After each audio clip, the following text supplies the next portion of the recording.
Hai, Assalamualaikum warahmatullahi wabarakatuh dan salam sejahtera. Kita bertemu lagi di dalam channel saya, Sembang Santai Geologi. Di kesempatan pada hari ini, saya akan bercakap sedikit lagi mengenai intan, diamond dalam 3 aspek, iaitu asal mulanya, yang kedua tentang pernyataan mutunya, dan yang ketiga sedikit tentang intan buatan atau artificial diamond atau synthetic diamond. Today I'll be talking about diamond in 3 aspects: its origin, how the quality of diamond is described, and finally something about synthetic diamond or artificial diamond. Bagi membolehkan saudara mengikuti channel ini dengan lebih mudah dan menyebarkan ilmu pengetahuan lebih luas, saya mohon supaya saudara dan saudari like, share, dan subscribe video ini dengan menekan butang subscribe.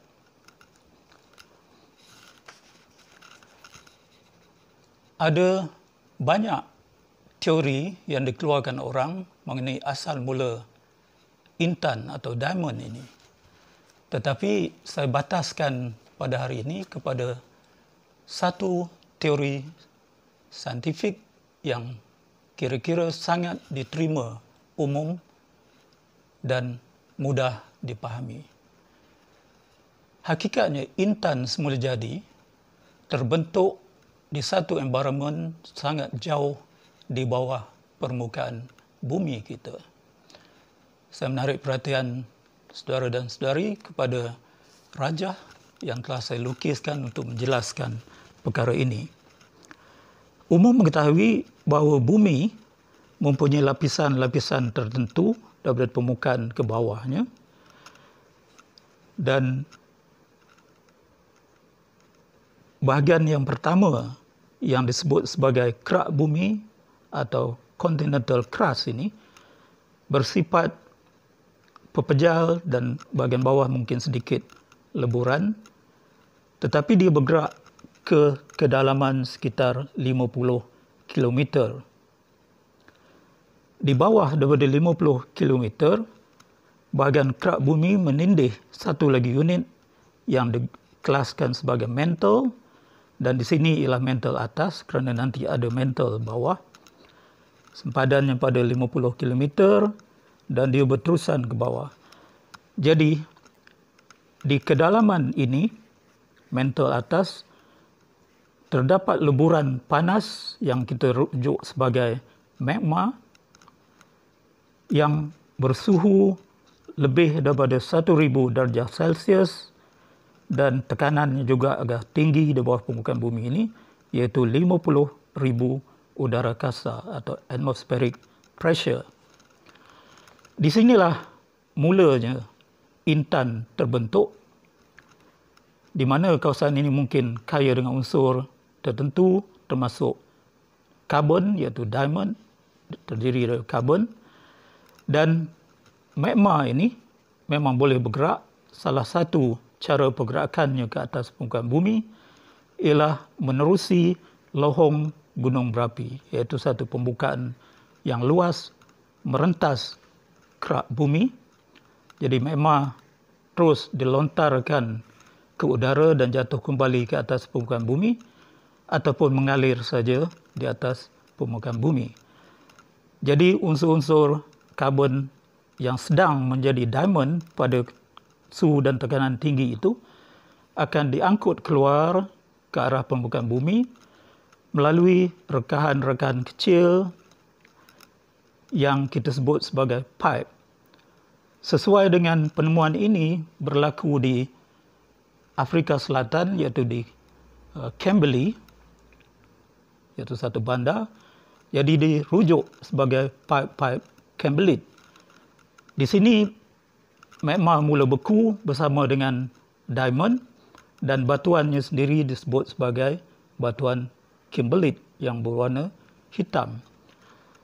Jadi inilah kawasan di mana manusia mula melombong intan, atau salah satu cara lagi, kawasan ini di luluh hawa teruk, kemudian dihakis, diangkut, dibawa ke satu kawasan lain, dimendapkan, dan di situ juga boleh terdapat diamond untuk diusahakan.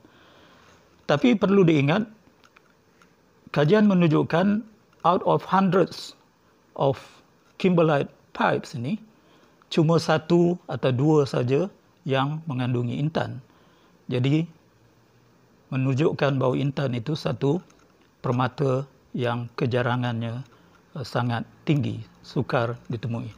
Jadi itu secara umum bagaimana intan terbentuk jauh di permukaan bumi pada suhu dan tekanan yang saya sebutkan tadi.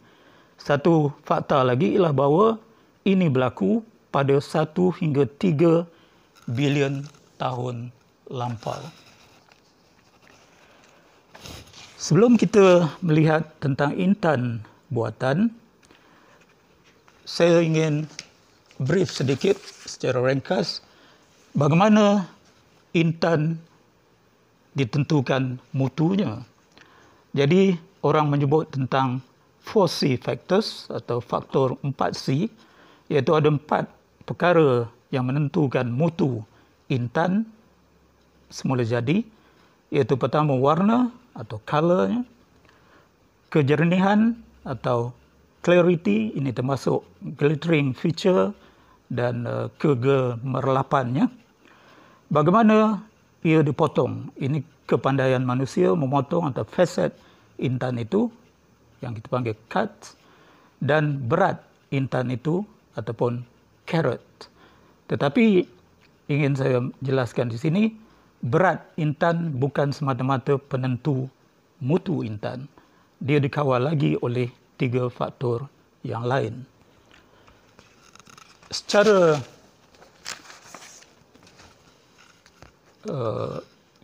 kualitatif dan kuantitatif, ini ialah cara kita menentukan mutu intan dari segi berat sahaja. Kita menggunakan unit carat atau karat dalam bahasa Malaysia, bahasa Indonesia, di mana 1 karat merujuk kepada berat 0.2 gram. Saya mengambil beberapa contoh untuk menjelaskan di sini. Katakan kita mempunyai intan 0.5 karat, bermakna kita bercakap mengenai intan seberat 0.1 gram, dan ada satu yang disebut sebagai point untuk jenis yang kecil ni. Kecil maksudnya di bawah 1 karat, di mana yang 0.5 karat ini dirujuk sebagai intan 50 point atau 50 points diamond. Dari segi saiz, sekitar 5 mm rentas ya saiznya. Contoh ini sama juga kalau kita talking about 1 carat. I'm talking about 1 carat diamond. Maknanya kita bercakap mengenai diamond seberat 0.2 dan tak biasa disebut dalam point, tapi ini 100. Dan of course, saiznya semakin lebar sehingga 7 mm. 5 karat beratnya ialah 1 gram dan diameternya 9. Dan saudara boleh terbalikkan, misalnya tanpa menyebut karat, I have a 4 gram diamond. So ini bermakna kita nak memberitahu bahawa kita mempunyai diamond 20 karat. Jadi itulah cara orang menentukan mutu daripada diamond ini. Okey, tentang diamond buatan, adakah mungkin manusia membuat diamond atau intan ini? Ini bergantung kepada kemampuan manusia untuk meniru keadaan di bawah permukaan bumi di mana intan semula jadi terbentuk. Ingat tadi, tekanan sekurang-kurangnya 50,000 udara kasa dan suhu sekurang-kurangnya 1,000 darjah Celsius. Di penghujung abad ke-19 sehingga awal abad ke-16, ke-20, banyak sekali usaha telah dilakukan oleh para saintis untuk membuat intan ini di dalam makmal. Of course, bahan pemulanya cumalah karbon 1%, iaitu mineral bernama graphite, yang perlu ditekan dengan tekanan yang tinggi dan suhu yang tinggi. Pelbagai usaha ini akhirnya mencetuskan kejayaan dalam tahun 1956, di mana telah dibuktikan bahawa intan boleh dibentuk dengan menekan karbon sekuat 5 gigapascal, iaitu pascal ini satu unit tekanan, dan diberi suhu semasa 1500 darjah Celsius. Jadi telah berjaya dibuat intan di dalam makmal, dan kita rujuk itu sebagai intan buatan ataupun intan synthetic diamond or man-made diamond or laboratory diamond to say. Soalnya, adakah intan buatan dapat mengatasi intan semula jadi dalam mutunya? Saya rasa setengahnya iya, setengahnya tidak, kerana intan buatan ini jarang-jarang dijadikan bahan permata ataupun jewelry. Sebaliknya digunakan untuk bahan las atau bahan untuk melicinkan permukaan benda lain, dan juga untuk semikonduktor, dan juga untuk mata-mata gerudi untuk drilling yang dalam-dalam. Jadi masih lagi intan mempunyai kekerasan paling tinggi 10, sedangkan intan buatan hampir seperti itu, tetapi masih lagi intan semula jadi bermutu permata berbanding dengan intan buatan atau synthetic diamond. Jadi saya rasa cukup dahulu penjelasan saya pada hari ini. InsyaAllah di video-video yang akan datang, saya akan jelaskan perkara-perkara yang mungkin lebih menarik daripada ini. Dan sebelum itu, lagi sekali saya meminta saudara dan saudari supaya like, share dan subscribe video ini. Sekian, terima kasih. Jumpa dan jumpa lagi.